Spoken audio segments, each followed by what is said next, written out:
اعوذ باللہ من الشیطان اللعین الرجیم بسم اللہ الرحمن الرحیم الحمد للہ رب العالمین بارئ الخلائق اجمعین باعث الانبیاء والمرسلین والصلاة والسلام علی حبیبہ وخیرتہ حافظ سرہ ومبلغ رسالاتہ ابی القاسم محمد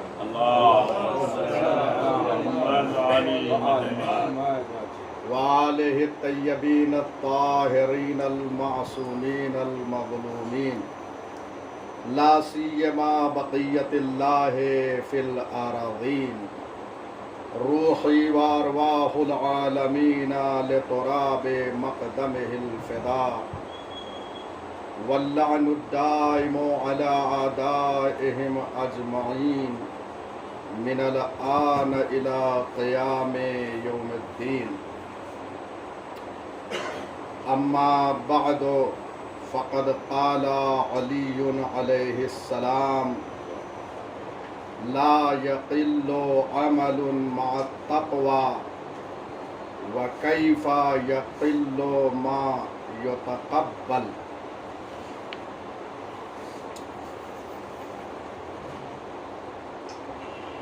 امیر المومنین یعصوب الدین حضرت علی علیہ السلام کے اس کلام مبارک سے برکت حاصل کرتے ہوئے انشاءاللہ ہم تفسیر تک پہنچیں گے.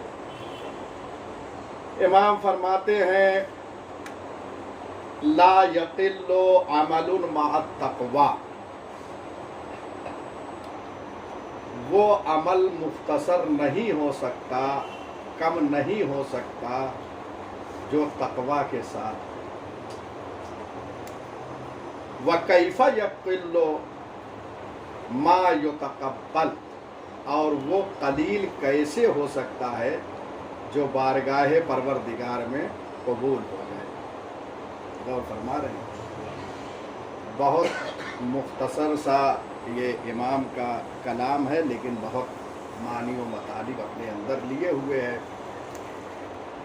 بہرحال اس کلام مبارک کی شرح کی ضرورت ہوتی ہے، لیکن چونکہ یہاں پر درس تفسیر ہے اور یہ برکت حاصل کرنے کے لیے ہم کلام مبارک کو پڑھتے ہیں، ورنہ نہج البلاغہ کی بھی شرح ہونا چاہیے، اس پہ بھی کام ہونا چاہیے، درس ہونا چاہیے. اس کا مطلب یہ ہے کہ امام نے جو فرمایا کہ اگر انسان تقوی کے ساتھ عمل کو انجام دیتا ہے تو مختصر بھی ہو وہ بارگاہ احدیت میں قبول ہو جاتا ہے، اور جو بارگاہ احدیت میں قبول ہو جائے وہ مختصر نہیں. اس کا مطلب یہ ہے کہ اگر عمل کثیر ہو اور تقوی کے ساتھ نہ ہو تو بارگاہ پروردگار میں قبول نہیں ہے. اس کثیر کو قلیل بھی نہیں کہہ سکتے. اور فرما رہے ہیں کیونکہ کثیر ہے لیکن تقوی کے ساتھ نہیں ہے. جب تقوی کے ساتھ نہیں ہے تو بارگاہ پروردگار میں قبول نہیں ہے. اور جو قبول ہے وہ مختصر بھی ہو تو وہ کثیر ہے. امام فرماتے کیسے وہ قلیل ہو سکتا ہے جو بارگاہ پروردگار میں مقبول ہو جائے، قبول ہو جائے. قرآن مجید میں متعدد آیتوں کی طرف اشارہ ہے کہ پروردگار جو ہے وہ متقین سے قبول کرتا ہے. لہذا تقوی جو ہے بہت اہمیت کا حامل ہے. انسان جو عمل کرے وہ تقوی کے ساتھ کرے. اب آئیے آج ہماری بحث تفسیر کے سلسلے میں سورہ نساء آیت نمبر 58.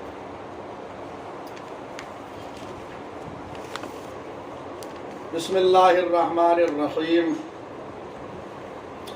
ان اللہ یامرکم ان تودوا الامانات الی اہلہا وَإِذَا حَكَمْتُمْ بَيْنَ النَّاسِ أَن تَحْكُمُوا بِالْعَدْلِ إِنَّ اللَّهَ نِعِمَّ مَا يَعِظُكُمْ بِهِ إِنَّ اللَّهَ كَانَ سَمِيعًا بَصِيرًا۔ اس کا ترجمہ یہ ہے کہ اے مسلمانوں، اللہ تمہیں حکم دیتا ہے کہ امانتوں کو اہل امانت تک پہنچا دو۔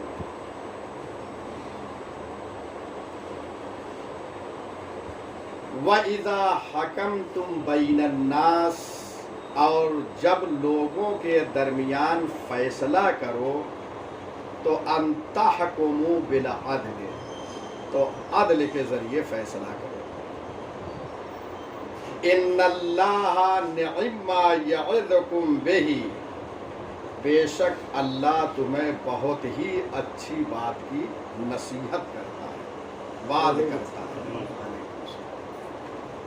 ان اللہ کان سمیعا بصیرا، بتحقیق اللہ سننے والا اور دیکھنے والا ہے۔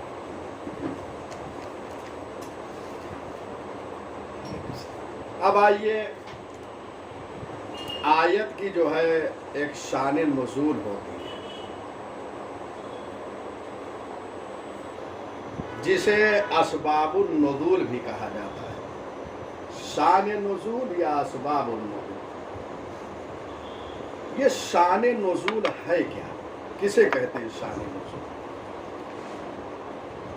کہتے ہیں شان نزول اسے کہتے ہیں کہ جب کوئی واقعہ رونما ہو اور اس واقعے کے بعد یہ آیت نازل ہو تو کہتے ہیں اس آیت کی شان نزول یہ واقعہ ہے۔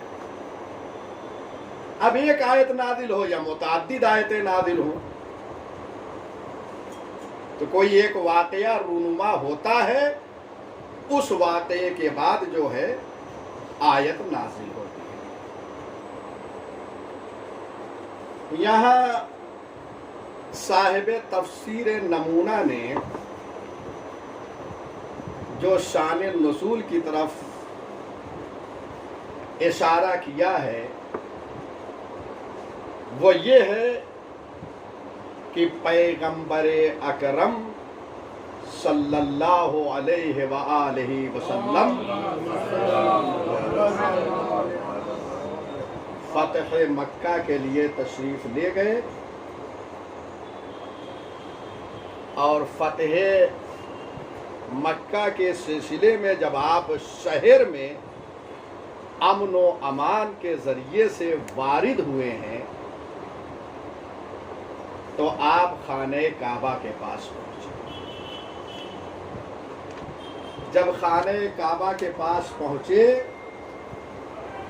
تو پیغمبر نے یہ چاہا کہ اب خانہ کعبہ سے بتوں کی صفائی ہو جائے،